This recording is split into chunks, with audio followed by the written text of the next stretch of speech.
जैसा कि आप बोर्ड में देख रहे हैं कि cash flow statement accounting standard 3 के बारे में लिखा हुआ है। कैश फ्लो स्टेटमेंट के बारे में प्रीवियस वीडियो में मैंने बता दिया था कि कैश फ्लो स्टेटमेंट एक ऐसा स्टेटमेंट होता है जो 3 शब्दों से मिलकर बना होता है। पहला है आपका कैश, दूसरा आपका फ्लो और तीसरा आपका स्टेटमेंट। अब कैश का मतलब होता है कैश एंड कैश इक्विवेलेंट, मतलब वैसी कोई भी चीज जो कैश हो या कैश की शक्ल में हो। तो कैश फ्लो स्टेटमेंट में एक बात है ये क्लियर हो जाती है कि किसके बारे में हम लोग एनालाइज करेंगे, कैश। दैट मीन्स हम लोग का जो बेस पॉइंट होगा वो कैश होगा। और फ्लो का मतलब होता है चेंजिंग, मतलब during the accounting period cash कैसे चेंज हो रहा है इसके बारे में हम लोग स्टडी करेंगे। कैश बढ़ रहा है तो क्यों बढ़ा, कैश घटा तो क्यों बढ़ा, किस काम में कितना कैश खर्च हुआ, ठीक है, इसकी स्टडी करेंगे। स्टेटमेंट का मतलब होता है किसी टॉपिक पे एक्सप्लेनेशन, रिपोर्टिंग। दैट मीन्स इस प्रकार हम लोग कह सकते हैं कि cash flow statement is a that statement which express about changing in cash during an accounting period or between two balance sheet। रोकड़ प्रवाह विवरण एक ऐसा विवरण है जो इस बात को बताता है कि एक लेखांकन वर्ष में 12 माह में 2 आर्थिक चिट्ठों के बीच में कैश में कैसे कैसे परिवर्तन हुआ, किस काम में कितना कैश खर्च हुआ और किस काम से कितना कैश आया, और फाइनली संस्था में कितना कैश बचा हुआ है। समझ रही बात? तो यहाँ पे बात ये आ रही है कि कैश फ्लो स्टेटमेंट का मतलब होता है ऐसा स्टेटमेंट जो कैश के बारे में। अब हमें ये भी अकाउंटिंग स्टैंडर्ड एक्सप्लेन करता है कि cash means what do you mean by cash, cash होता क्या है, कैश फ्लो स्टेटमेंट के हिसाब से कैश क्या होगा इसको बताना जरूरी है। तो अकाउंटिंग स्टैंडर्ड 3 आपको बता रहा है कि कैश का मतलब होता है कैश इन हैंड, जो ऑफिस में कैश इन हैंड है वो आपका कैश होगा। और साथ ही साथ बैंक में जो डिमांड डिपोजिट है, जैसे हम विड्रॉल करते रहते हैं, एकाध चेक के द्वारा पेमेंट करते होंगे, है ना, इसी माध्यम से इंटरनेट माध्यम से हम नेट बैंकिंग के माध्यम से पेमेंट करते हो। डिमांड डिपॉजिट जितना है, टर्म डिपॉजिट नहीं होना चाहिए कि हमने 3 साल के लिए जमा किया हुआ, एफडी नहीं होना चाहिए, ठीक है ना, टर्म डिपॉजिट नहीं होनी चाहिए। डिमांड डिपॉजिट जैसे हम विड्रॉल कर सकते हैं, हाँ, तो जिसको रनिंग हम लोग, जिसको हम लोग कहते हैं करंट अकाउंट या सेविंग।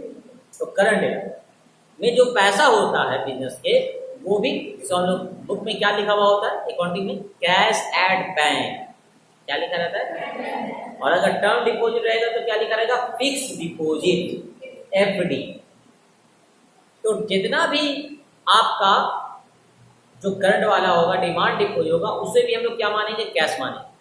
इसके लेन देन को भी कैश फ्लो स्टेटमेंट में शामिल करेंगे। साथ ही साथ कैश इक्विवेलेंट, हमने बताया कि कैश मीन्स क्या, cash and cash equivalent. Accounting standard 3 बोलता है कि जितना भी कैश इन हैंड है और जितना भी डिमांड डिपॉजिट बैंक है वो आपका कैश होगा। और कैश इक्विवेलेंट के बारे में बताता है कि कोई भी शॉर्ट टर्म इन्वेस्टमेंट कहीं भी शेयर में लगा हो, प्रेफरेंस शेयर में लगा हो, ट्रेजरी बिल में लगा हो, कॉमर्शियल पेपर में लगा हो, जिसकी अवधि मैच्योरिटी पीरियड 3 मंथ हो या 3 मंथ से कम हो, उसे हम लोग कैश है कैश इक्विवेलेंट में शामिल करें। और इनके घटने बढ़ने को हम लोग कैश फ्लो स्टेटमेंट में एक्सप्लेन करेंगे, ठीक है। अब आती बात कि कैश फ्लो स्टेटमेंट बनाने से पहले सर, तो कैश के बारे में हम लोग समझ चुके हैं, क्या और भी बातें जानना जरूरी? जी हाँ, कैश फ्लो स्टेटमेंट प्रिपरेशन करने से पहले इसके अंदर अकाउंटिंग स्टैंडर्ड ने जो क्लासिफिकेशन किया है उसे भी हम लोगों को समझना जरूरी है। कैश फ्लो स्टेटमेंट में अकाउंटिंग स्टैंडर्ड 3 एक्सप्लेन करता है कि कैश फ्लो स्टेटमेंट में जो बिजनेस का ऑपरेशन है उसे 3 भागों में बांटा गया। कितने भागों में? 3 भागों में बांटा गया। पहला आपका ऑपरेटिंग एक्टिविटीज है, दूसरा आपका इन्वेस्टिंग एक्टिविटीज है और तीसरा आपका फाइनेंसिंग एक्टिविटीज है। सर ऑपरेटिंग एक्टिविटीज किसे कहते हैं? संचालन क्रिया इसको हम लोग कहते हैं। क्या कहते हैं? ऑपरेटिंग एक्टिविटीज वैसी एक्टिविटीज होती है जिससे बिजनेस का मेन रेवेन्यू जनरेट होता है। जैसे मैं ये कोचिंग चला रहा हूँ, इंस्टीट्यूट चला रहा हूँ और मैं सैलरी दे रहा हूँ स्टाफ और हमको फीस आ रहा है। ये सैलरी देना और फीस आना ये ऑपरेटिंग एक्टिविटी। एक दुकानदार कपड़े का शॉपकीपर है, उसने कपड़े का गारमेंट्स का दुकान खोला है, वो उसको संचालित करने के लिए ऑपरेट करने जिससे सेलिंग हो, सेल्स हो, इसके लिए जो भी कर रहा है, जैसे एडवर्टाइजिंग कर रहा है, बिजली बिल दे रहा है, अच्छा लाइट लगाया हुआ है ताकि वो मेंटेनेंस हो, ऐसे नहीं। तो ये आपका जितना भी काम बढ़िया से चलाने के लिए, बिजनेस को चलाने के लिए हो रहा है, ये सब किस में आएगा? ऑपरेटिंग में। और इससे जो इनकम जनरेट होगा वो भी किस में आएगा? ऑपरेटिंग। जैसे सेल्स, माल को खरीदा, माल खरीदेंगे तभी ना माल को बेचेंगे। माल को खरीदना, बनाना, ये सब किस में आएगा? ऑपरेटिंग में। ये ऑपरेटिंग में आएगा। और सेल्स को बढ़ाने के लिए जो भी हम करेंगे ये सब किस में आएगा? ऑपरेटिंग। अब मैंने किसी को उधार माल बेचा, डेटर्स को उधार माल बेचा, डेटर से मैंने पैसा लिया, तो डेटर से रिलेशन क्या होता है हम लोग का? आपको मालूम है, बिजनेस चलता है ना, जिसको हम उधार माल का लेन देन है, और माल नहीं मिलेगा तो बिजनेस ऑपरेट नहीं होगी। तो डेटर और अच्छे सप्लायर से भी हम लोग माल खरीदते उधार, क्रेडिटर से। तो क्रेडिटर हो गया, स्टॉक हो गया, डेटर्स हो गया, एक्सपेंस जो बिजनेस के चलाने, ये सब कैसे एक्टिविटीज में आएंगे? ऑपरेटिंग में। अब इसमें पैसा आ रहा है तो इनफ्लो होगा और पैसा जा रहा है तो आउटफ्लो होगा। ठीक है, बिजनेस को ऑपरेट करने के लिए जो भी हम करेंगे वो आपका क्या होगा? ऑपरेटिंग। अब बिजनेस के अंदर लॉन्ग टर्म एसेट्स को इंक्रीज कर रहे हैं या बेच रहे हैं, हटा रहे हैं, इसको अकाउंटिंग स्टैंडर्ड ने इन्वेस्टिंग एक्टिविटी में लगा। कोई भी लॉन्ग टर्म इन्वेस्टमेंट हो, जैसे शेयर मैंने किसी कंपनी का खरीद लिया, मेरी कंपनी थी एच कंपनी, मैंने बाई कंपनी का शेयर ले खरीद लिया ताकि उस पर हमको डिविडेंड है।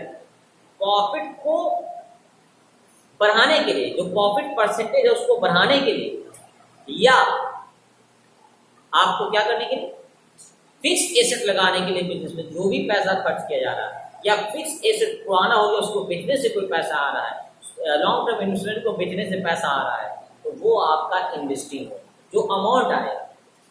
ठीक है, अब नेक्स्ट जो कैटेगरी बनाई है वो है फाइनेंसिंग। फाइनेंसिंग में वैसे एक्टिविटीज को शामिल किया गया है जो बिजनेस के ऑनर के फंड को, जो उसने पैसा लगाए रखा है, जो शेयर कैपिटल होता है आप देखते हैं कंपनी के अंदर, उन पे इम्पैक्ट डालता हो, उनकी प्रॉफिट को बढ़ाता हो, है ना, सॉरी उनकी मात्रा को, उनके वॉल्यूम को, उनके जो अमाउंट है उसको बढ़ाता हो। जैसे मैंने शेयर कैपिटल कंपनी में लिखा हुआ है 2 लाख और फिर कंपनी ने नए शेयर 50,000 के इशू कर दिए, तो अब शेयर कैपिटल कितना हो जाएगा? 2.5 lakh. That means increasement of share capital. Owner fund में क्या हो गई है? चेंजिंग हो गई है। और अगर कोई भी ऐसा काम हो रहा है बिजनेस के अंदर, कोई भी ऐसी एक्टिविटीज हो रही है जिससे ऑनर फंड या लॉन्ग टर्म डेट चेंज हो रहा है, लंबे समय का ऋण या कर्ज में चेंजिंग आ रही है, चाहे वो घट रहा हो या बढ़ रहा हो, इसे हम लोग फाइनेंसिंग कहते हैं। जैसे बैंक का लोन मैंने लिया था 10,000 और 2,000 चुका दिया, पेमेंट कर दिया, रिपेमेंट कर दिया। अब बैंक का लोन कितना हो गया? 10,000 लिया था, 2,000 में पेमेंट कर दिया, कितना हो गया? चेंजिंग आई कि नहीं? मतलब डेट और ऑनर फंड के स्ट्रक्चर में, जो फाइनेंशियल स्ट्रक्चर है उसमें अगर किसी एक्टिविटीज से चेंजिंग हो रही है, वो इंक्रीज या डिक्रीज कर रहा है, तो ऐसी एक्टिविटीज को हम लोग किस में रखेंगे? फाइनेंशियल। उम्मीद है कि आप लोग समझ गए होंगे और आगे हम लोग उसके बढ़ने के लिए नेक्स्ट वीडियो में हम लोग देखेंगे। ठीक है, नोटिस कर लें।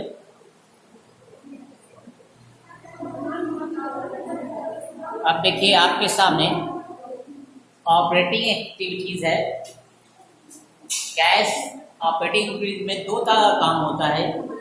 कुछ काम ऐसे होते हैं जिसमें कैश आता है और कुछ काम ऐसे होते हैं जिसमें कैश जाता है। जिन एक्टिविटीज से कैश आता है उसे हम लोग इनफ्लो कहते हैं और जिनसे कैश जाता है उन्हें हम लोग आउटफ्लो कहते हैं। ऑपरेटिंग बिजनेस के संचालन से रिलेटेड कॉन्सेप्ट होता है। जैसा कि आप बोर्ड पे देख रहे हैं कि इनफ्लो में सेल्स ऑफ गुड्स है, सेल ऑफ सर्विसेज है, रिसीट फ्रॉम डेटर्स है, इंटरेस्ट ऑन लोन और डिपॉजिट है, डिविडेंड रिसिप्ट है, कमीशन रिसिप्ट है और रॉयल्टी है। इसके अलावा भी कुछ और हो सकते हैं। आउटफ्लो में परचेज ऑफ गुड्स है, पेमेंट टू क्रेडिटर्स है, payment of salary and wages है, पेमेंट ऑफ ऑपरेशनल एक्सपेंसेस है, इंटरेस्ट पेड है और टैक्स पेड है, जैसा कि आप देख रहे हो। तो अब इसमें समझने वाली बात क्या है, जरा देखो। सबसे पहली बात है कि जितनी भी ऑपरेशनल एक्टिविटीज है उनका रिलेशन डायरेक्ट बिजनेस से होता है। अगर ये काम रुक जाए तो बिजनेस भी क्या होगा, रुक जाएगा। तो कहने का मतलब है कि देखिए, अगर कोई व्यापारी व्यापार कर रहा है किसी वस्तु का, किसी भी गुड्स का, एनी गुड्स, सपोज दैट एक गारमेंट्स, रेमंड गारमेंट्स बेचने वाला है, वो सूट बेच रहा है, अगर वो उस माल को खरीदेगा तभी उसका दुकान चलेगा और बेचेगा तभी चलेगा। तो माल का बेचना और खरीदना किस एक्टिविटीज में आएगा, ऑपरेटिंग। अगर वो माल खरीद रहा है, परचेज ऑफ गुड्स कर रहा है, तो क्या होगा, कैश आएगा या जाएगा, जाएगा, गोज आउट होगा। और जब कैश जाएगा इसे हम लोग क्या कहेंगे, आउटफ्लो। परचेज ऑफ गुड्स क्या हो जाएगा आपका, आउटफ्लो हो जाएगा। लेकिन यही माल को जब बेचा जाएगा तो कैश आएगा या जाएगा, आएगा। ये क्या होगा, इनफ्लो। अच्छा, कोई दुकानदार सिर्फ माल ही नहीं बेचता, सर्विस बेचता है। जैसे हम लोग देखते हैं जितनी भी टेलीकॉम कंपनियां हैं वो हमें सर्विस प्रोवाइडेड करती है कम्युनिकेशन के। जैसे हम जियो की बात कर ले हैं, है ना, एयरटेल की बात कर लें, आइडिया, वोडाफोन की बात करें, तो हम लोग रिचार्ज कराते हैं तो हमें कोई आर्टिकल्स नहीं मिलता, कोई गुड्स नहीं मिलता है, कोई कमोडिटी नहीं मिलती, बल्कि क्या मिलता है, सर्विस मिलती है। तो अगर कोई संस्था सर्विस प्रोवाइडेड करती है तो सर्विस को बेचना भी कैसा होगा, ऑपरेशन। मैन उसका वही काम, मैन रेवेन्यू वही है। अच्छा, कभी कभी क्या होगा कि संस्था उधार बेच देती है या उधार खरीद रही है, ठीक है। तो अगर उधार खरीद रही है तो उसको हम लोग क्या कहते हैं, क्रेडिटर्स। और अगर उधार बेच रही है तो उसे हम लोग क्या कहते हैं, डेब्टर्स कहते हैं, है ना। लेकिन जब उधार खरीदा गया या बेचा गया, ये ऑपरेटिंग एक्टिविटीज तो हुई, लेकिन क्या इसका कैश पे इम्पैक्ट पड़ा है, उधार खरीदा, उधार बेचा, तो क्या इम्पैक्ट पड़ा है, नहीं पड़ा। लेकिन जिस समय पेमेंट किया जाएगा उसमें क्या पड़ेगा, इम्पैक्ट। तो रिसीव जब डेटर से होगा, मतलब डेटर्स घटे, जैसे डेटर पहले 10,000 था, अब 8,000, तो हो सकता हो 2,000 कैश आया हो, मे बी, क्योंकि क्लोजिंग डेटा ओपनिंग डेटा में कैलकुलेशन किया रहता है, वो बैड डेट। तो 2,000 हमने ये माना कि कैश आ गया। तो बताइए, रिसीव फ्रॉम डेटर से कैश इंक्रीज करेगा या डिक्रीज करेगा, रिसीव फ्रॉम डेटर, मैंने किसी कस्टमर को, डेटर्स का दूसरा नाम कस्टमर, इंक्रीज करेगा, डेट मीन्स इनफ्लो। डेटर घट रहा तो इनफ्लो, क्योंकि डेटर बढ़ने से क्या हो रहा है, इनफ्लो हो रहा है ना। जितना भी करंट एसेट घटता है तो समझिए कैश क्या हो रहा है, इंक्रीज हो रहा है। तो कैश, देखिए यहाँ प्लस का मतलब है इंक्रीज।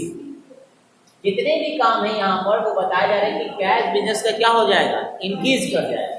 जैसे रिसीव फ्रॉम डेटर, इसके बाद आपका है इंटरेस्ट ऑन लोन और डिपॉजिट।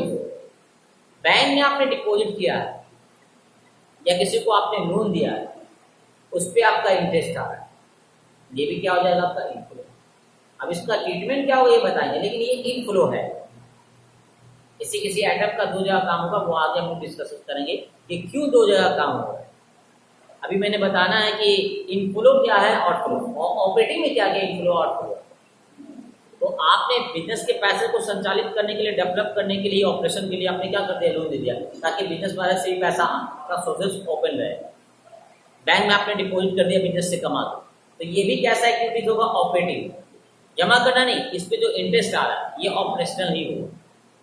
उसके आगे चलते हैं हम लोग डिविडेंड रिसीट।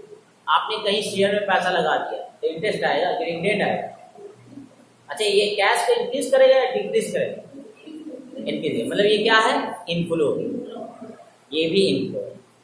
कमीशन रिसीव, आपका माल बेचने में कभी कभी क्या आ जाता है, कमीशन आ जाता है ना, एजेंट। तो ये कमीशन रिसीव भी आपका क्या होगा, इनफ्लो।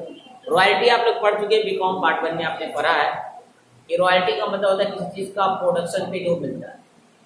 तो ये भी ऑपरेशनल है, क्योंकि कोयले का खान मान लिया मेरे पास था और मैंने किसी को दे दिया, तो प्रोडक्शन पे ही आ रहा है, ये ऑपरेशन है, आपकी संपत्ति से आ रहा है।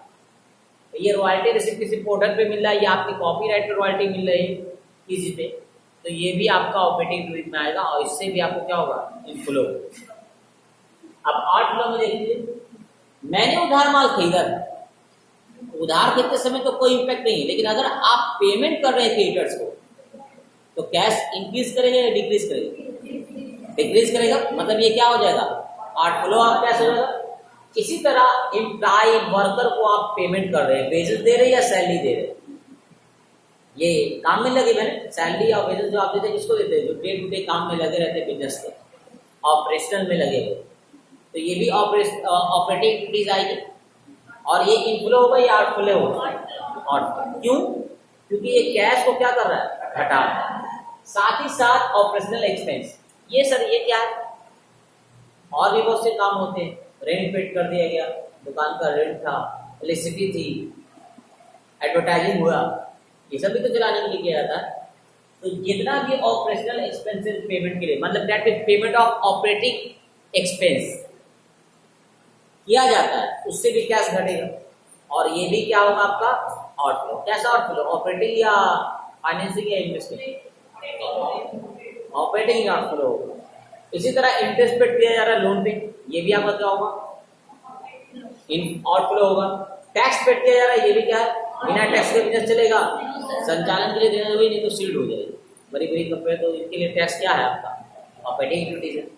तो इसे आप लोग नोटिस कर लीजिएगा कि कौन सा इनफ्लो है, कौन सा आउटफ्लो है। नोटिस करने से